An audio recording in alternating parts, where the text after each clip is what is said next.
A jornalista, escritora e fotógrafa Marina Tavares Dias é uma profunda conhecedora da cidade de Lisboa e da vida e obra de Fernando Pessoa. No livro Lisboa nos Passos de Fernando Pessoa, a autora propõe-nos um passeio memorável pelos cenários da cidade que o poeta conheceu, muito diferentes dos atuais. Lisboa nos Passos de Fernando Pessoa é publicado pela Objetiva. Na altura em que eu comecei a escrever sobre Lisboa relacionada com o Fernando Pessoa, num outro livro que não era este, eu rapidamente percebi que depois aquilo se transformou numa bola de neve e que em vários outros países começaram a fazer coisas muito semelhantes relacionadas com a Lisboa de Fernando Pessoa, que não chamavam assim, chamavam outras coisas para não chamarem o mesmo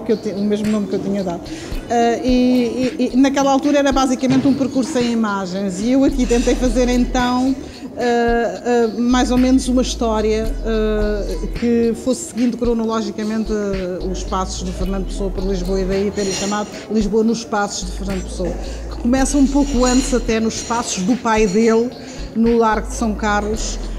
em frente ao teatro, após a saída de uma récita, porque o pai dele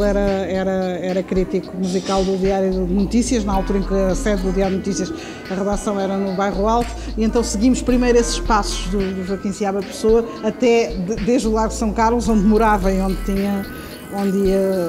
havia o teatro, e ainda está, até à redação do Diário de Notícias de então. E depois, a partir daí, seguir um pouco o que seriam os passos do Fernando Pessoa, quais seriam os percursos dele dentro da cidade, porque ele morou em imensos sítios em Lisboa, até se fixar em Campo de Ourique. E mesmo para Campo de Ourique, como é que ele iria, como seria morar em Campo de Ourique, numa altura em que era um bairro ainda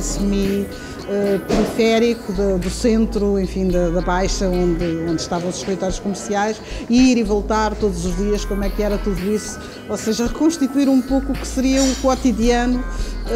que vai permitir muitas vezes que ele escreva coisas como, por exemplo,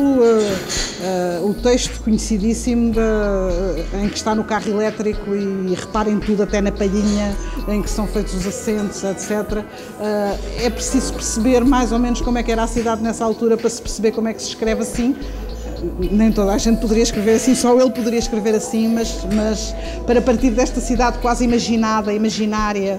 metafórica dele, o ponto de partida tinha que ser Lisboa, não podia ser outra cidade. Porque o Fernando Pessoa pega nesta cidade real, que tem a ver com o seu tempo, e depois transmuta e amplia para lá de tudo o que é real, até ao imaginário mais delirante, mas sempre partindo de algumas coisas que, se nós estivermos atentos, percebemos que ele estava a vê-las, ou que ele estava a passar por elas, ou que há itinerários certos, fixos, que nós percebemos. É ele próprio que o diz às vezes nas próprias cartas que escreve, por exemplo, que ia descer à Avenida Almirante Reis e que depois de ter escrito os poemas do Alberto Queiro, viu uma tabuleta que dizia A. Queiro e aí resolveu dar esse nome, porque era uma tabuleta que encontrou na Avenida Almirante Reis, e que, quando chegou a Rossio, juntou-se com um grupo de amigos, entre os quais estava um galego, que disse que sim, conheço muito bem esse poeta, Queiro, e então a partir daí ficou mesmo como se tivesse existido, mas ele tinha acabado de ver a placa porque tinha descido de carro elétrico pela Avenida Almirante Reis. E são estas coisas que eu acho que são, vão ligar um pouco esta obra que transcende largamente o espaço geográfico em que foi criada, mas que talvez seja incompreensível sem esse mesmo espaço geográfico.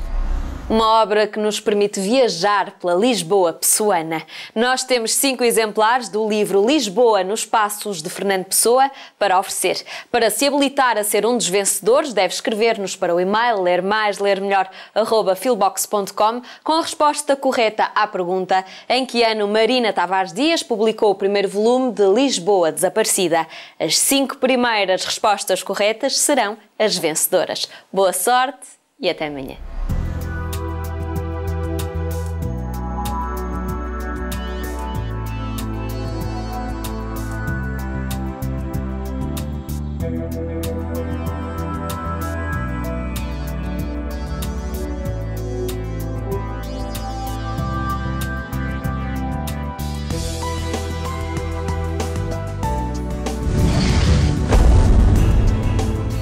Programa apoiado pelo Plano Nacional de Leitura